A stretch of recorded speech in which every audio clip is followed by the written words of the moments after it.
Hello everyone, this is CJNovo992 and today we're back for another brand new video, and I feel like I've been broke up with for the very first time. That's how gutted and down I am after that game, but it's no the exact type of frustration or heartbreak you can normally have as a football fan, right? Because if you didn't see this game and you read that Rangers scored an own goal and conceded a 93rd minute goal to lose the game of football, that's gutting, right? That feels really crap. But if you witnessed this game and watched how all the stories unfolded from the injury crisis to the 18-year-old laddies having to come on and put in a shift, even arguably playing out of position, and I think we can all agree they answered the call and were more than big enough and more than brave enough to actually address that call and be in the spotlight. And after everything they had gave in the game, the way that it unfolded again does feel a little bit deeper, because I've actually sat in front of you before losing a battle in Britain, right? It was against Liverpool, and you know the game I'm talking about. But you know what's funny is there are a lot of similarities from what happened today in terms of being bare bones to a squad, losing several key players in the first team too, injuries, the exact same position by the way, centre mid which was Ryan Jack and centre back which was Connor Goldson on that day. It's the exact same story, but where it all went wrong and everything that could have went wrong versus Liverpool in the end of getting absolutely scudded 7-1 with getting blown away in the second half with young laddies needing to come on and not really being able to grab the game or being able to show their quality. It was the exact opposite the day, and all that frustration and all that fact, I was mortified after that 7-1. It feels like it's flipped and went the exact opposite ways. I'm sitting here actually proud a lot of the players. Now, there is frustration, there is some mad individual performances we will talk about the longer the video actually goes on. But what we're talking about here, we're missing 8 first team players versus a Manchester United side whose wage budget is nearly £1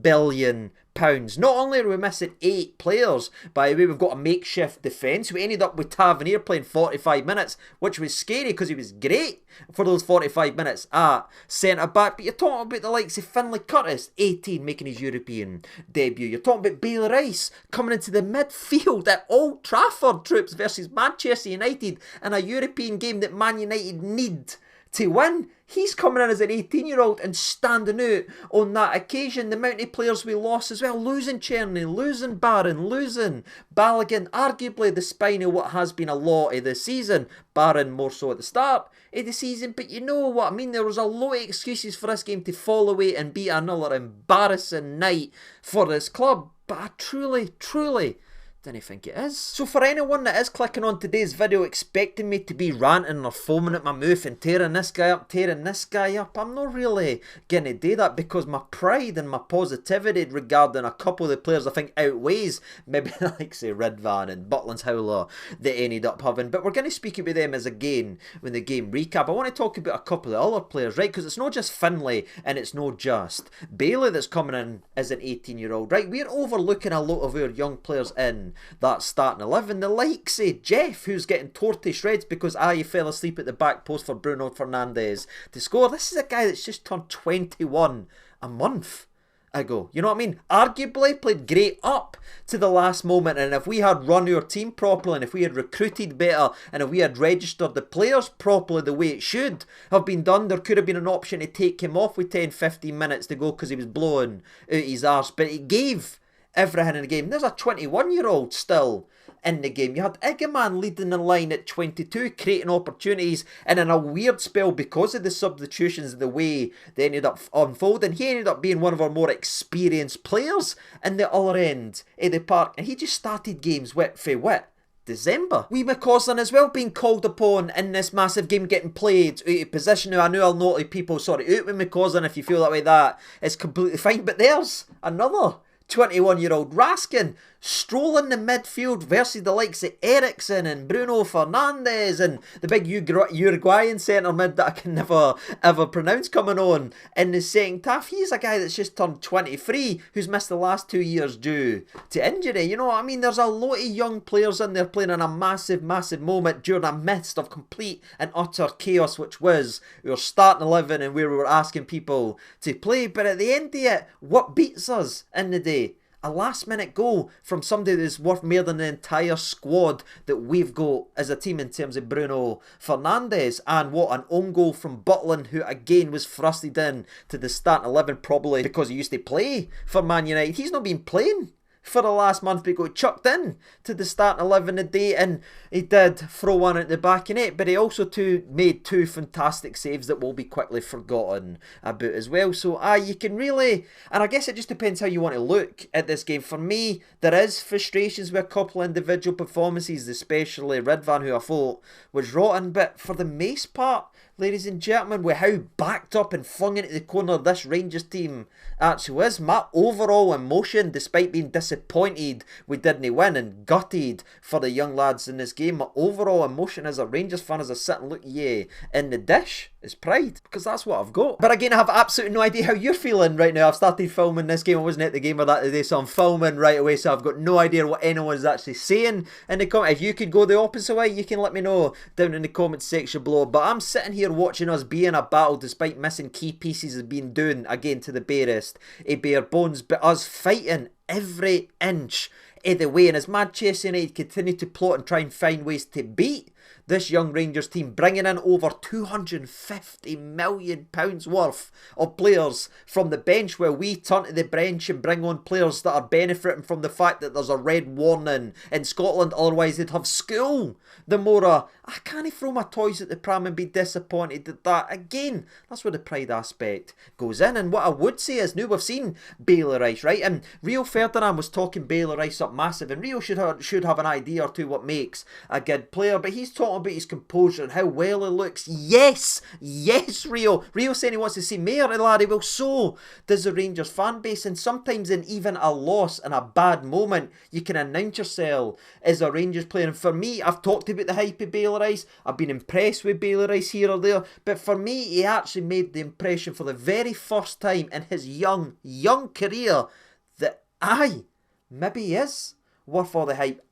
Maybe can be son, and if I can watch a Bailey Rice performance like that in 45 minutes at the old theatre Dreams, there is absolutely no reason why we shouldn't see him pulling the strings in the Rangers midfield over the next couple of weeks at least this season, with the way that the cards have unfolded. That's somebody you can build up and be a part of the future of this club, because by God, it was great the day, and that's what I take for the game. I take what I can get, and what I can get is Bailey Rice might actually be a very good player. And the way our seasons went in terms of league football, there is zero reason for us to neglect our young talents any longer. He's here, he's just played like that, so he better be in the squad the next game. But I guess I should maybe move away from that, in case people are pissed off and angry, because you just never know. All I will say is, if you watch yesterday's preview video, I cannot get closer to a perfect prediction from the starting 11 to the subs that I thought could make it. The likes of Dessers coming in and changing the game and taking Harry Maguire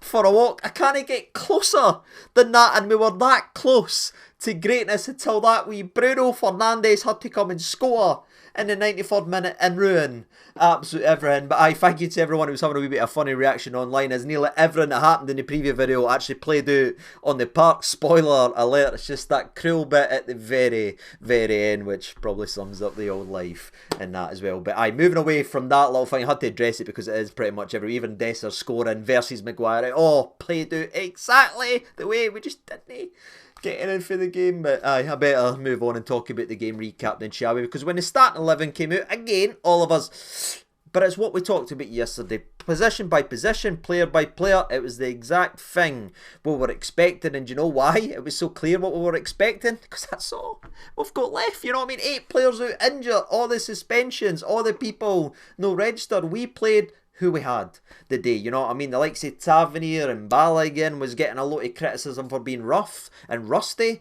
in the first half. Not really Balogun, I should say more Tavernier, but no wonder the guy's not played apart from one game versus Fraserburgh all month, you know what I mean? Balogun has been injured. He's came back more times than Nosferatu to actually come out and play for this club, and he managed 45 minutes. That's probably him playing through the injury barrier and playing through the pain barrier. He gave everything in that game as well. But that right hand side was just identified and attacked by Manchester United as both Tavernier and Czerny were put on show for everyone to see where the weak spots of this team was defensively. Man United overran it, Man United overloaded it, and Man United attacked it. The only thing you can say in the first 5 minutes is thank God Big Leon was able to give us 45, because he stops 2 times that Tavernier gets sold doing the races. One of them, Garnacho takes him for a walk, cuts inside, has a shot, but that is well saved. And then the other time Balogun comes in with a beautiful slide challenge as Tavernier gets caught underneath the ball, gets played in behind him, and Balogun has to come up and clean up the holidays. But again, I'm not turning this into a Tav out thing. I'd actually argue, if you watch today's video or watch this channel, I should say Tav went off at half time, James Henry came on in the second half, and if you watch this channel you know exactly what I mean. Is I thought he was spectacular at centre back. Maybe the funniest moment of the entire game, despite the way that it panned out, is Tav at centre back turned around and started roasting his right back for being out of position. Really? But I'm getting a little bit ahead of myself. Let's pull it back to when Man United were feasting on the right-hand side of both Tavernier and Czerny, because we did actually have some opportunities to hit on the counter-attack, and we actually had a moment where we nip in and win the ball. Raskin and Barami do very well to crowd out the ball. Barami plays in Eggman. Eggman hits another phenomenal through ball to Raskin. He's 1v1 at Old Trafford. He stumbles, he falls, he ends up hitting it to the goalie. The goalie spams it back out to Ridvan, and Eggman's here. Czerny's here, wide open. What does Ridvan try today? He tries to chip the goalie, man, and this guy drives me mental, right? And I say he's almost like a computer game character, but a low-rated one, if you get my gist. You know what I mean? He's not a David Luiz or anything that's going to come here and score or screamers. He tries his best, but he's got 48 shooting, and it's just dreadful shooting, dreadful passing. Ridvan drove me crazy the day, and I think his actual start of the game with the amount of chances that he wasted, the amount of times he passed to the opposition, clearly affected him, because when he was then moved in the second half down to right back, he was arguably Man United's best player, and that's including Butland, who threw one in to the back of the net. But again, I'm getting too ahead of myself then, shall we? Because after the miss where he tried to chip the goalkeeper, hit it completely over the bar when he had 2 wide open Rangers players, Tavernier picks him out beautifully with a volley, and to be fair, I think he does well to at least get this one on the target, especially considering the fact it's Ridvan and he very rarely gets anything on target. But that was 2 massive chances, especially the moment for Raskin, and I guess if you were being critical, we've got to take that opportunity, and that is about as clear and as glaring as you're ever going to get versus the likes of Manchester United. And it's maybe the only criticism you can really have of Raskin, who drives in midfield and he nips in and he wins the ball and he tracks his man and he works his arse off. He's just not got the goals at the other end of the park, and maybe that was highlighted the day why he needs a goal scorer midfielder next to him, because he's never going to be the one to do it. But again, what reverted after those couple opportunities, the chances we had, was feasting down that right hand side as Garnacho again just continued to kill James Henry and kill Czerny, who was kind of half-arsing it at the back. But I don't know, it just looked weird, right? Because the way they play the 3-4-3, they were sort of outnumbering that right hand side area. They clearly identified it because they never got the same joy down the other side, but they were going after them constantly. And I thought, right, Czerny at least needs to keep an eye on Dalit down the left hand side, and then Tavernier needs to take Garnacho. But I feel like after the first 15-20 minutes, Tav was like, I can't keep up with him. Czerny! So Czerny had the 2 of them, and that was never working, and it needed to be tweaked, and to be fair, it was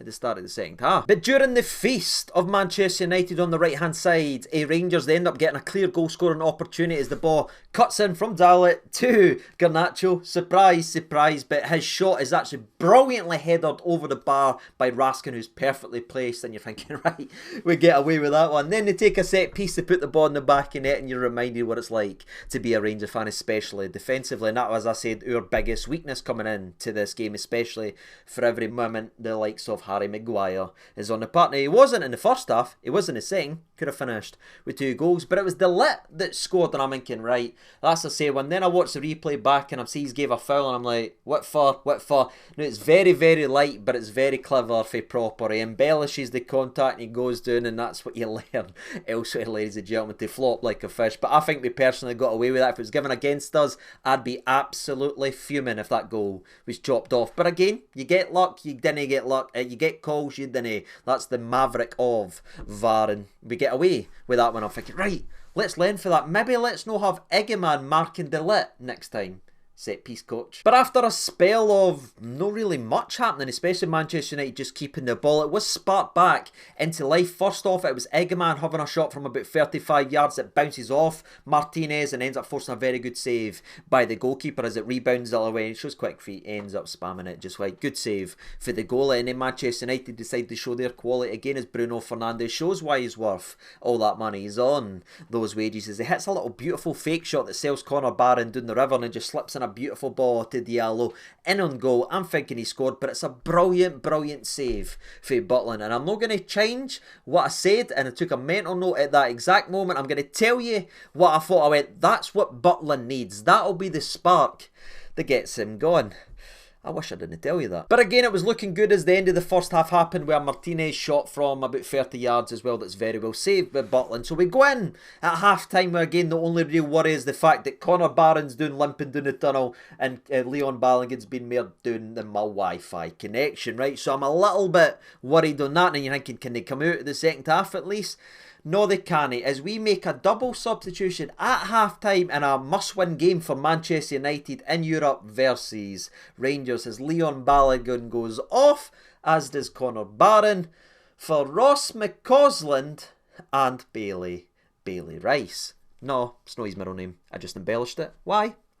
And without being disrespectful to the young players that I want to see more of, especially the Bailey Rice, it was at that point it did creep into my mind, yeah, we're going to lose this game, because just being so loaded down and smashed in with what we had available to then coming out in the second half at Old Trafford, needing to move Tavernier, who's getting cooked like a marshmallow on a fire, to then go play centre half versus the likes of Xerxes. When you've got all these players thinking, oh, this is going to be as bad as it gets, especially with Ridvan playing as poor as he did, getting pulled for left wing, to then go and played for the second time in the game out of position, this time at right back. You're thinking, we're going to get massacred here. We've seen the story before. Hello, Liverpool at Ibrox. It's the exact same story.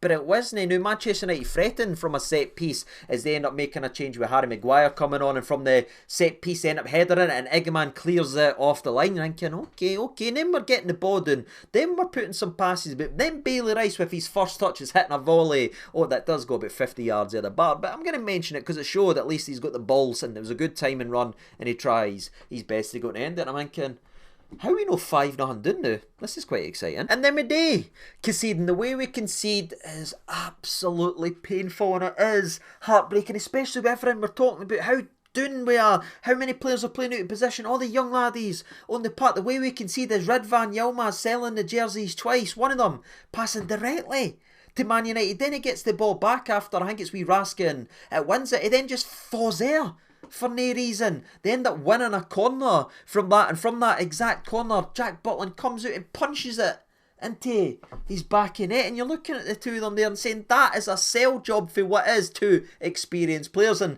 I'm using that lightly because Ridvan's only 23-year-old as well, you know what I mean? He's not exactly the oldest in there, but he was so bad and it's so rotten you're needing to mention it. And I don't know what Big Jackie B is doing here, and I know he's everyone's favourite, and I know I get a wee bit flack for this, and I know I got some flack in yesterday's preview video by saying I still believe Liam Kelly should be starting this game, but it's just because of sharpness and that. Now, I know what I said in the video, and I know what I said in my head. He made that big save right. He's settling, but he flapped at every single corner that came in. He's no had many reps. He's came back and threw in at the starting 11 because it's against his former team, Manchester United, right? Clearly, it meant a lot to him, but he was nowhere near it at that moment, and it's such a horrific effort that the conversation does need to come, because unfortunately it's not been the only howler for Jackie B. He's had a great 6 months at Rangers, but ever since, if we're being honest, if we're being honest, it's been very, very hit and miss. Sometimes he's super Jack, other times he's simple Jack, and it drives me absolutely mental. But the frustration then was compounded by the fact that not only were we 1-0 down behind, not only did we have all this going wrong, we then lost Czerny in the game. Now, Czerny wasn't very good today. I thought actually he was rotten, if I'm being honest with you. And it's frustrating when I see the youngsters playing at that level, and I'm seeing guys that should be better not really at it. But you never know, you know what I mean? The way he wasn't running, the fact that he has broke down, has he played a lot of minutes recently? Has he played? He ran his race, maybe he was carrying, I don't know, but it goes down with what looks to be a hamstring or some kind of groin issue. So that's 3-4 weeks, and then we go ahead and make a change and young Curtis comes on, which again, I've spoke heavily about over the last couple of weeks because he bang goals in. He's very, very exciting player. But again, I feel like Bailey Rice a bit more further down the development because he's got the size, he's got the composure, he's got a wee bit of sun. But you never know if Curtis's goals and assists will translate to the professional game because it often doesn't. Like say Tony Weston, Kai Kennedy, Josh McPake. So many times it doesn't translate. But what you've got to give Curtis credit for is him coming on the game for Cherny, who's been arguably our spark the majority of the season. It wasn't a loss, and it didn't look blatant, and it didn't look like a step down, as Curtis was actually involved in a lot of forward passes, playing balls in, and came close to a couple of times. One of them, he had a shot blocked that looked like a good run, and one of them, he slips Jeffy down the left-hand side, which resulted in a very dangerous cross that ended up winning us a corner. So, again, credit to the young laddies. But it's got to be said, Manchester United should make it 2-0 here as Garnacho has a guilty chance to get down the left-hand side of Rangers for once. They put the ball in the mixer. Kenny's flopping around. It drops to Garnacho. He tries to go the opposite, maybe trying a wee bit of slickness, by the way, and a bit of skill, but he ends up hitting the post. So we get away with that one. But we deserve to, because I thought Tavernier, again, and I've kind of mentioned earlier in the video, or at least I hope, however, I've no edited out because of the time restraints on the videos or anything like that. I thought he was great. The amount of interceptions and big tackles. I mean, I'm going, James Henry, you can defend. But as the legs started to go, there was a sign that was made where it came up Barami's number, and I went, oh, thank God. I don't know where this lad is. I was really worried for him. Has anybody seen him? But he ends up trotting off the park for Cyril Dessers, which is the exact thing, again, we spoke about in yesterday's preview video. Dessers at the 10 interchanging with Iggyman might just surprise and spark son, because it's the most Dessers thing of all time to score at Old Trafford. And we're not quite there yet because more good work was made as Manchester United tried to cut in and play a ball, but it's brilliantly defended for Bailey Rice and then cleared away by Raskin. And I'm sitting here saying, thank God we got rid of the B team, because the B team's playing at Old Trafford. The 73rd minute of the game, and Iggyman's needing to take a bit more of an approach, especially down the right hand side. Gets wide, holds off a couple of players, crosses it into the middle. The ball drops to Jeffy at the edge. First touch great, second gen's no bad, but it's straight down at the goal, and you're thinking, right, for there. And then Curtis has another shot, and then there's another set piece, and thinking, alright, but I'm saying that as if we're building to something. Manchester United again should score as the ball comes in beautifully from Ericsson, I believe this one is. Harry Maguire's there from the set piece, as we mentioned. That's just what he's got in his locker, and he is like kryptonite to our horrific defence, especially for set pieces, but he thankfully puts it wide. And when you see chances miss like that, it starts to play on the opposite of what we feel in Scottish football, because we were the opposite in Scottish football in this game of football. Do you know what I mean? We were the team that was conceding chances, having to do this, having to do that, whilst getting ran all over, seeing those big chances missed. And again, that gives you some confidence, and that gives you a wee bit of belief that maybe, just maybe, if we get an opportunity, and opportunity did come as James Henry hits a beautiful long ball, but it's just Harry Maguire's air the place it drops. Dessers, his first touch is unbelievable. His settings even better. He's tucked it away. I've got the shirt off and everything. I'm going, oh my God, it's CD9. Take Maguire for a walk. This is gonna be generational, and as we're all singing the CD9 song, we're all enjoying life. We've subbed on Leon King and we've conceded a goal. Now, to be fair to the young laddie, it certainly wasn't his fault, as he was then playing at right back, but the ball doesn't get closed in quick enough. Martinez has all the time in the world to hit it in. He crosses it to the back post, and Bruno Fernandes tips it in with Big Jeff, maybe doing a Barisic impression. But again, am I going to sit here and dig out a guy that's just turned 21 a month ago for conceding a 93rd minute goal in his first season at this level, at the professional level, at Old Trafford versus the likes of Bruno? I can't do it, ladies and gentlemen. Maybe I'm just beat down with what I've seen this season, but he gave everything that he had. If we had ran our team properly, he would have been subbed off. He was blowing, and tired minds cause his mistakes, and that's what we saw in that moment. But I guess it just depends how you look at it. Were we, when we got that goal, too negative, gone right back to piling everything at the back? Should we be giving a team like Manchester United 15-20 yards of space?